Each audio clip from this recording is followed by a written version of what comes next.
Marasme, crise sans précédent, tension, les mots ne manquent pas pour dire les difficultés du marché du neuf en France. Pourtant, des professionnels travaillent à l'avenir de ce marché et les écouter est passionnant et enrichissant. Vous voyez, on peut aussi trouver d'autres mots pour parler du neuf. J'ai donc le plaisir de recevoir ici sur le salon Rent Barthélémy Névot, qui est directeur commercial Se Loger Neuf, et Christelle Marchand, directrice marketing et communication chez Cogedim. Bonjour Barthélémy Névot. Bonjour. Et bonjour Christelle Marchand. Bonjour. Barthélémy Névot, chez Aviv Group, vous êtes responsable de l'équipe Neuf et Construire. C'est à peu près 30 personnes, c'est bien cela ? Tout à fait. 30 commerciaux. 30 commerciaux. Quelle est votre mission ? Alors, elle est assez simple. Ma mission au quotidien, c'est d'accompagner cette équipe Oui. en rendez-vous, les manager. Mais je dirais, dans un contexte qu'on va décrire Oui.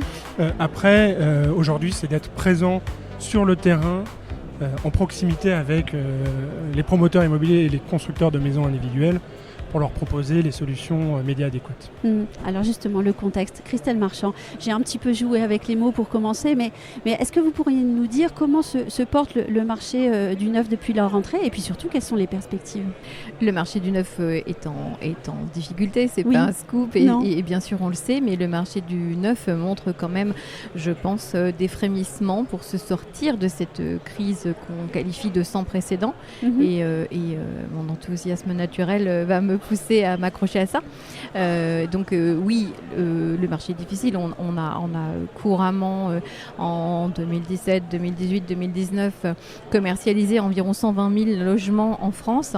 Cette année, on se destine à enregistrer plutôt 50 000 réservations en France. Barthélémy, tu peux peut-être... Ouais, c'est les ordres de grandeur. Depuis 4 ans, on a un marché qui a été divisé par 2 en termes de demande de réservation. Comme le disait Christelle, c'est une chute sans précédent. Heureusement, et je partage ton optimisme, on a des éléments qui viennent un peu nuancer ce tableau qui est quand même pas très reluisant, entre guillemets. On va peut-être l'évoquer ensuite. Oui. En fait, le discours ambiant est quand même très négatif. Je peux citer quelqu'un qui est Simon Chapuis, directeur de marché promoteur immobilier chez Adéquation. Alors, je ne vais pas le citer complètement, mais il nous dit, par exemple, les promoteurs se trouvent dans une impasse, incapables de répondre aux besoins croissants de logements abordables. Qu'est-ce que vous répondez à cela ? Alors, moi, je répondrais 2 choses. D'abord, que ce n'est pas forcément les promoteurs qui sont dans une impasse, mais peut-être la France et sa politique du logement. Voilà, je me permets quand même juste de dire ça. Les promoteurs, en tout cas, Cogedim aujourd'hui, je ne veux pas forcément me faire le porte-parole des promoteurs, mais nous ne sommes pas dans une impasse. Nous sommes un promoteur qui réfléchit à comment sortir de cette crise et qui réfléchit surtout à qu'est-ce que c'est que le vrai marché du logement en France. Pourquoi on a divisé par 2, comme nous le rappelait Barthélémy, c'est pour une raison, entre autres, pour une raison, c'est parce que les investisseurs aujourd'hui ne sont plus présents sur notre marché. Parce que les primo-accédants, les gens qui ont besoin de se loger, qui ont toujours besoin de se loger et qui marquent toujours un intérêt très vif pour le logement, n'ont pas les moyens d'acheter. Et donc, nous, chez Cogedim, on essaye de répondre à cette deuxième partie, en tout cas, en concevant aujourd'hui à la fois un produit et une offre d'accompagnement de notre clientèle qui rendent l'acquisition immobilière compatible avec le pouvoir d'achat des gens qui ont besoin de se loger. Mais concrètement, alors ça se traduit par quelles actions ?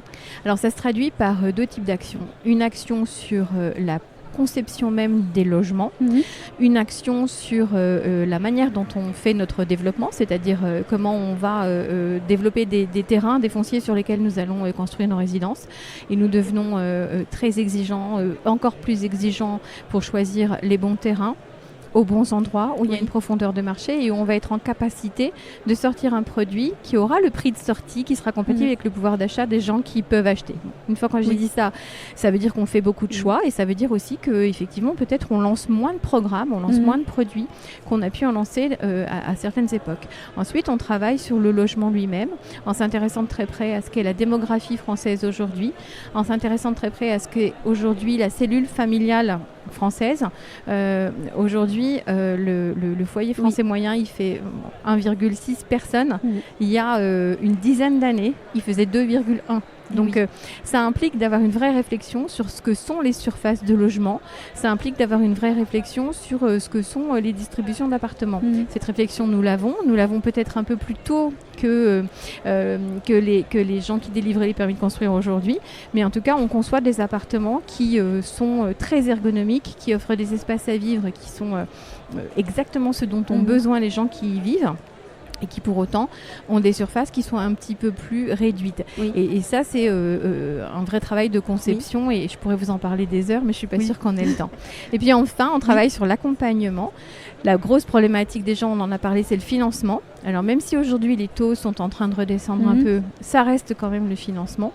Et nous aujourd'hui chez Cogedim, grâce à la présence dans le groupe d'une société de courtage en particulier, eh bien, nous avons imaginé une formule d'accompagnement qui prend en charge complètement le financement de nos primo-accédants en intégrant le PTZ, en intégrant le cas échéant des prêts aidés, et qui permet de faire en sorte que nos primo-accédants achètent un appartement qui leur sera livré dans 2 ans, avec la nécessité d'aucun apport. En fait, ça leur coûte 500 € à la réservation, et ne commencent à payer, quand on leur livrera le logement, à la livraison, une mensualité qui soit peu ou prou ce qu'ils payent aujourd'hui en tant que locataires.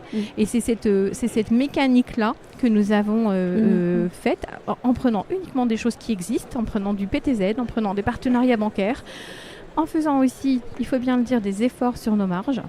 Et c'est comme ça qu'on arrive à faire ce qu'on appelle aujourd'hui dans le groupe Cogedim Access, qui est donc une formule d'accompagnement.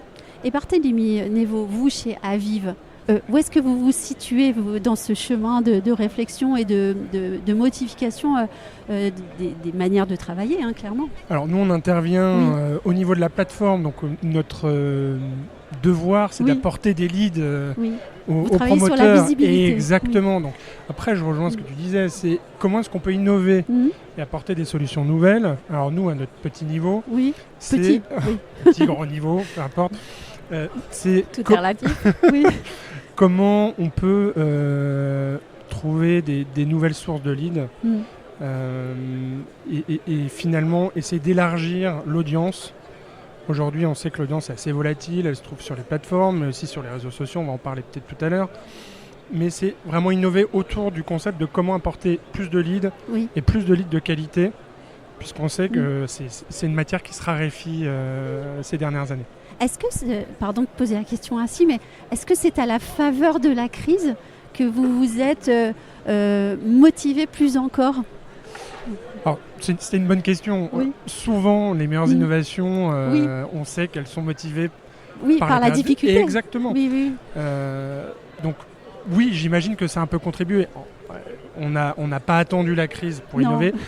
En revanche, est-ce que ça a accéléré le processus pour sortir les produits et pour les proposer plus vite? Ça a peut-être joué un rôle. Oui. Est-ce que cette innovation, parce qu'on parle d'innovation en fait, l'innovation digitale notamment, c'est aussi une partie de la réponse à la crise du neuf, selon vous? Oui, moi je pense que oui, c'est une réponse, et moi je peux dire au nom de Cogedim que sans aucune restriction, c'est bien la crise qui nous a poussé à innover, mais en réalité ce que je viens de vous raconter, ce sont pas tellement des innovations, mais plus en fait un état d'esprit de travail. Et ça, c'est assez important, et je pense que ce que la crise apporte, c'est un retour aux réalités. C'est-à-dire qu'on reprend les choses en se disant de quoi a besoin notre client, qui est notre client, comment on peut produire ce dont il a besoin, et en fonction des moyens qu'il a. C'est assez simple comme équation. Ça peut paraître bête, mais je crois que vraiment dans notre profession, on avait un peu oublié ces fondamentaux. Donc on est là dans un return to the basic, comme on dit. Oui. En vous écoutant tout à l'heure, je me disais, mais en fait, c'est un retour aux fondamentaux, vous venez de le dire, au bon sens. Exactement. Oui. Je partage l'analyse. Nous, effectivement, si je peux ajouter quelque chose à notre niveau, c'est comment on revient en proximité. Je parlais de la proximité du terrain, de sentir le pouls du marché et de revenir effectivement aux fondamentaux et à ce qui a fait notre succès pendant des années. Donc on le voit, il y a des mots importants et en finissant cette conversation, on se rend compte qu'à marasme, crise sans précédent et tension, on peut opposer bon sens, fondamentaux, réalité, relation au terrain aussi, et puis toujours le client et encore le client. Toujours.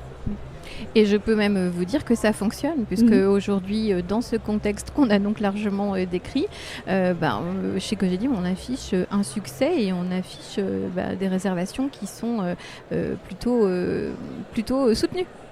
Eh bien, merci à tous les deux d'être passés au micro des ondes de Limo, et puis on se donnera rendez-vous dans quelques mois peut-être pour refaire un point.